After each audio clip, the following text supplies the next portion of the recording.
come along to our cabin in the wild, 'cause we're in for some good fishing, feeling easy, feeling free. Yes, we're in for some good fishing, Canada. Ah, the great outdoors. There's nothing like it. Algonquin Provincial Park. It's early morning and the cool mist rises off the lake as nature stirs in this magnificent kingdom.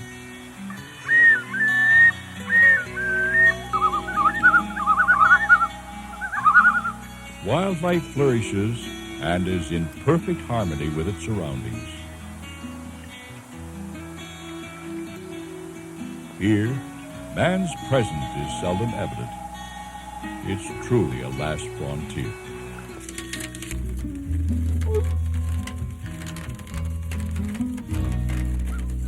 Welcome to Fishing Canada, and this week's episode is a real special treat for me.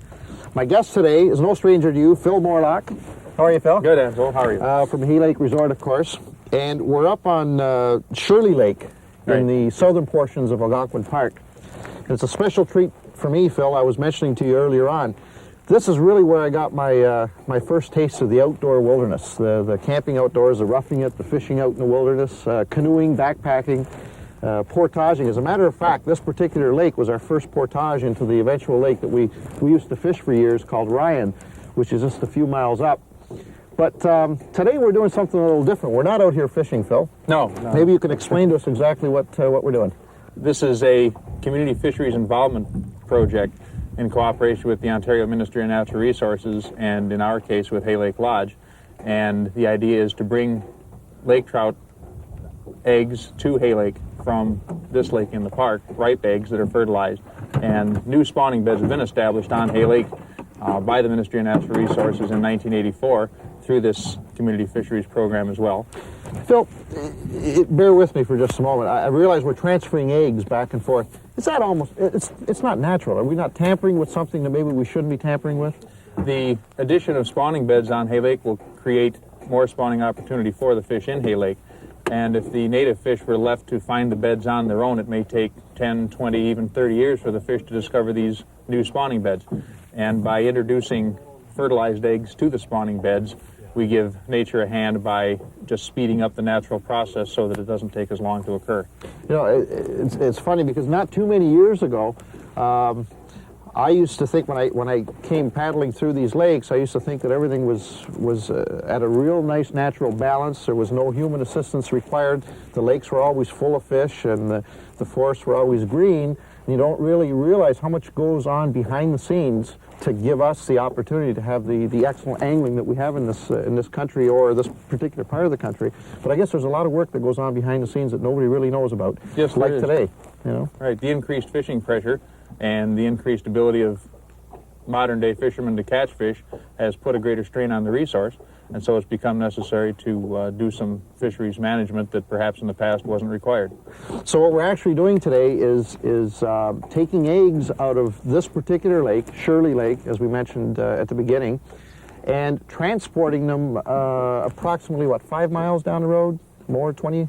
Oh, about 25 miles. About 25 miles down the road to Hay Lake, and putting them on artificial spawning beds, if you will. Artificial in the sense that they've been created right, they're limestone beds that were placed on the ice in the winter. On an ice road. They were dumped from a truck. We put 30 tons of stone on the lake, baseball to basketball size stone, and the limestone is to counter the effects of acid rain as a future type precaution.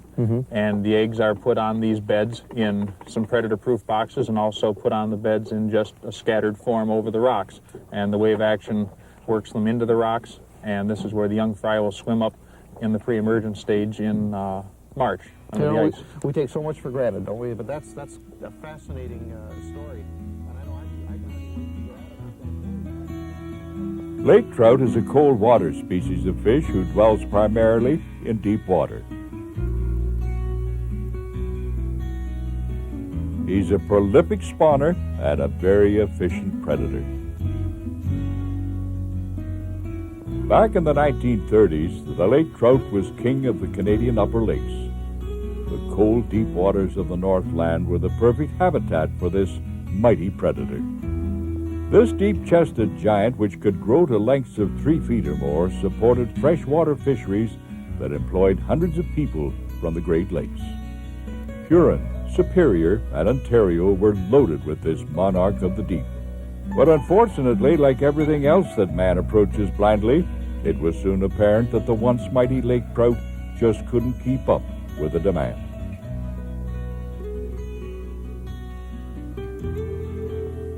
By the early 1950s, man had all but destroyed the lake trout population of our Great Lakes. Today, due to progressive fish management, the once endangered hunter of the deep is making a tremendous comeback. Projects such as this, sponsored by the Ministry of Natural Resources, are ever growing in popularity. Here we see 2 ministry officers setting their nets on well-populated lake trout spawning grounds. This tedious task results in some pretty amazing results. Now, Phil, what are we looking for here? We're looking for ripe female and male lake trout. We're just in the spawning is just beginning now, and this trap has been set for a few days. We've been checking it every day, and the lake trout are just becoming ripe and getting ready to spawn. They spawn for a period of 5 to 7 days, sometimes into a couple weeks in length, but you have to be there ahead of time to catch them just right. Sure. And we need both male and female species here, right? Right. The spawning is normally done on the rock shoals, and what these fellows are doing is taking the eggs from the fish. They just gently run their fingers down the side of the fish and squeeze the eggs out from the female and the sperm from the male. It doesn't hurt the fish. Now, these fish that they're taking the eggs and the sperm from, once this is done to them, what do? They go back out now that they've finished their the fish are released cycle? And they're put back into the lake. It doesn't hurt the population in the lake because this lake is chock full of lake trout, as you can see. And there's a native stock of lake trout here. This lake has never been stocked. All these fish are natural. They're all natural. And this lake has an excellent spawning bed opportunity for the fish, and that's one reason there's so many in this lake. You know, I have to confess something to you. I was mentioning at the beginning of the show that I used to come through here every year on my trek up into the park. We've never fished it. We used to always assume that there was no fish here, so we just paddle our way through and off to the next lake. But yeah, the park has a lot of lakes. The park has a lot of lakes that are well known, and the ones that are not as well known oftentimes are even better lakes. Sure. For that reason. It might seem like rough treatment, but these fish are being handled with the greatest of care. After administering a dose of tranquilizer to the water, each and every fish is checked for various things such as sex, age, and health. Intensive studies are being conducted on lake trout in order to better understand his needs and wants. Some of these fish are still sexually immature, but have followed the older members of their family into our nets. It is very important that just the right amount of the male sperm is collected and mixed in with the eggs in order to get the proper fertilization. Like any other spawning bed, these areas are regularly raided by intruders, bullhead, and suckers, to name a few. Then, after the last fish has been netted,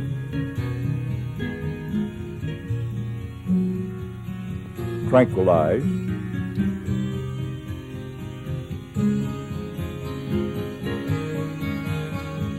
inspected,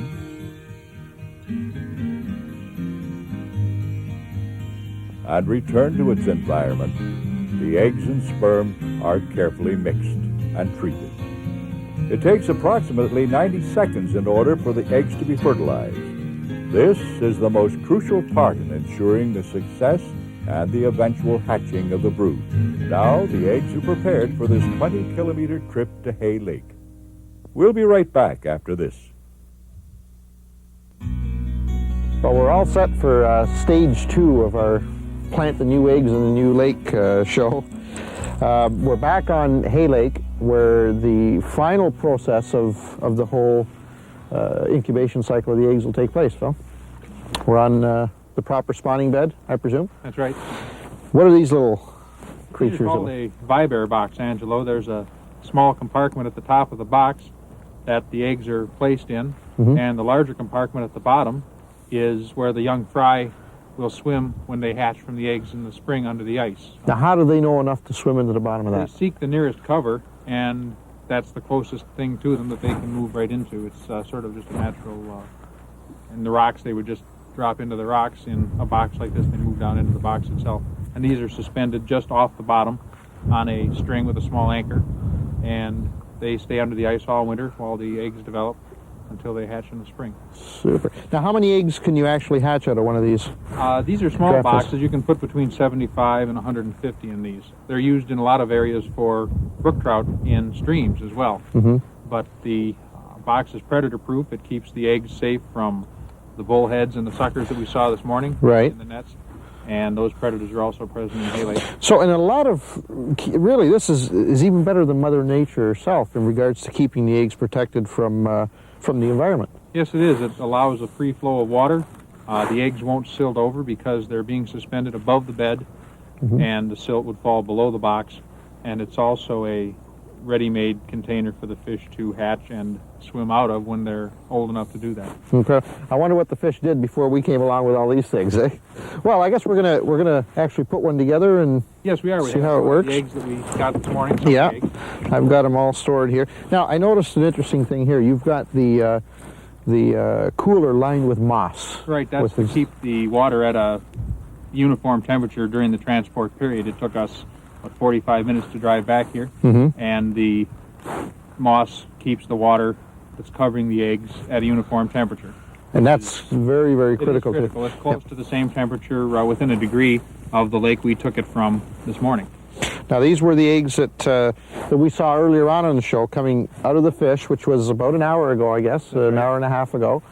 They were fertilized from the male fish and put in a mason jar. These are fertile And eggs, that's- and they're, as far as I can tell, every egg in the bottle is alive. There's about 500 eggs in there. The numbers are deceiving. It doesn't look like that many, but when you take time to count Yeah. them, you find that there's quite a few. If there were any dead eggs, they'd be white.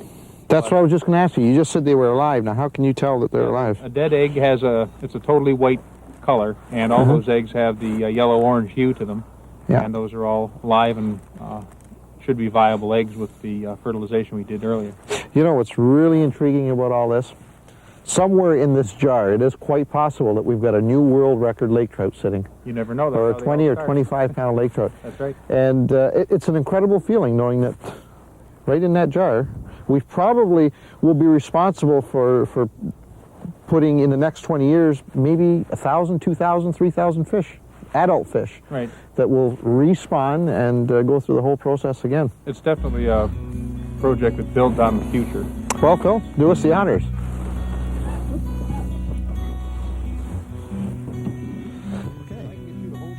Sure.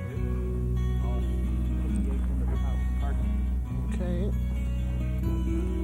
Well, I see. It's important not to touch the eggs, obviously. Right.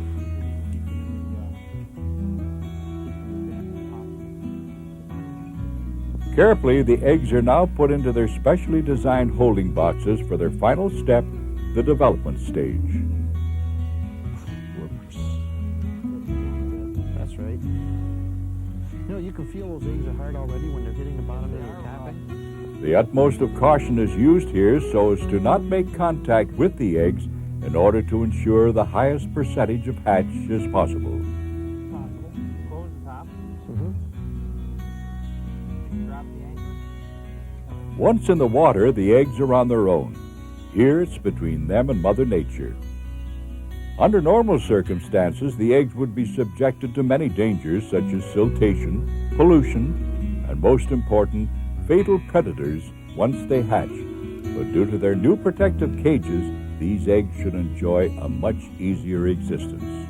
The eggs will now rest for approximately 5 months or until about March, slowly developing from embryo to fry to fingerling, and finally the circle has been completed.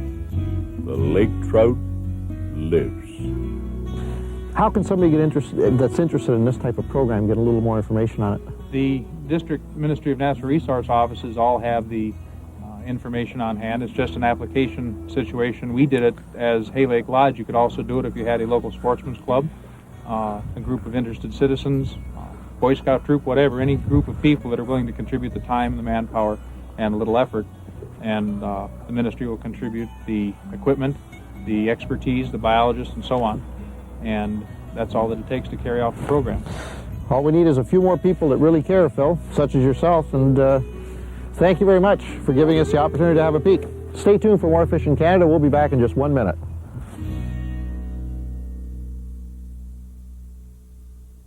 That's got to be a big fish, Reno. I don't know, I don't know, it might be big. The most satisfying reward after a project like this is seeing the result. Look at. Get the, whoa, whoa, look at him. Whoa! He's done. That your reel sounds like Listen to it. Oh, Cecil. Either this is a real wiry little fish, or we got ourselves a little hog. Wow, did you hear that drag going? Hey, who said Lake Trout don't fight? That fish really ran. Wow. But they thump a lot, these fish. Like, Oh. so you can't underestimate the them. surface over there.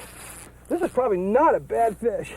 Where is it? As long as that rod stays bent, the pressure, as long as you keep pressure on him, Reno, he's not going anywhere, because he has to work against the rod. I'll tell you what, this is probably a good fish. Well, better loosen it off just a touch. Go on. This is probably a good How fish. long have you been fishing for Lake Trout, Reno? Been on and off for about 15 years, but right now I feel like this is my first time. Look it. Oh, no. Oh. You know what? This is going to be awfully embarrassing if it's just a small fish. Cecil? Oh, no. I'll get him. Easy now. Easy, lads.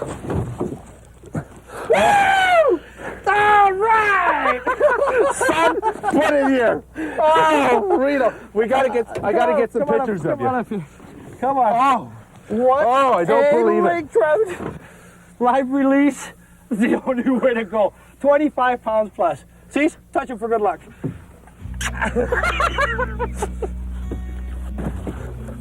All right! Lake trout have been known to live up to 100 years of age and exceed 50 pounds in weight. He rules his domain like the mighty monarch he is. It feels like a rock, doesn't it? There he is, way down there, look. Oh, no! He is presently enjoying a very peaceful existence with man now that they better understand each other. So it seems very fitting that after they do battle, they part as friends. I got him!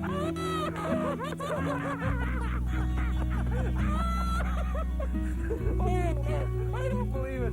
Oh, my biggest lake trout my whole life. Oh, I've look never, at ever caught one this big. Look at how ugly he is, too. Look at the face on him. What a big head. Oh, let me get rid of that net. Oh, Reno, thanks so much. Oh, can you do me a favor? Yeah, I get you. Because I know your philosophy is to let all the fish go. But maybe you can get a picture of Where's it. the camera? Right here. Okay. All right. Can Now you listen, picture hang me on. letting Let me go? have a hold of him for a minute.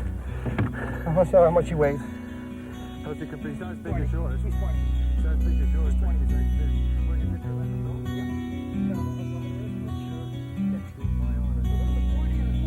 The king lives again to fight another day.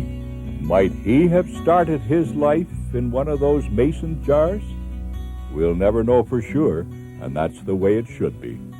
Is there an official organization that can actually help our conservation needs towards fishing? Well, on today's Conservation Corner, the answer will come from Rick Morgan from the Ontario Federation of Anglers and Hunters. Rick? Well, of course, there is an organization. We think it's the Ontario Federation of Anglers and Hunters in Ontario, and across Canada, it's the Provincial Wildlife Federations. What these organizations do, more than anything, I suppose, is to give the average angler a place to turn, a place to go for help.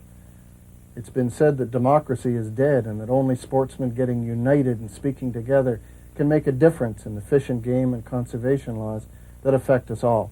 And I think that's true. We've all got to work together. We've got to join together in numbers. Now, these organizations, of course, do more than carry the voice of sportsmen to government and to the general public. They get out there and they improve fish spawning habitat. Our many clubs are out there regularly, day after day, cleaning up streams, cleaning up lakes, putting rubble out there. In fact, I know an awful lot of cottagers that have been concerned about the fact that they cleared the shoreline when they built their cottage. And they then turned to the Federation and said, Can you help me rebuild the spawning habitat that I destroyed? And Federation members went out there and put in the rubble and created new spawning habitat. Of course, sportsmen are out there doing a lot of other things. They're reporting poachers. They're in the bush improving wildlife habitat. One of the most important things that wildlife federations, fish and game organizations can do is save wetlands. All across Canada, we're losing our wetlands. Those are some of the most important spawning habitat for wildlife. So it's very important for sportsmen, fishermen in particular, to join the federations. It's very important for them to get involved, to learn more about fishing, to learn more about conservation, and to give these organizations the muscle that they need to give our fishing a great future so we can all enjoy fishing Canada.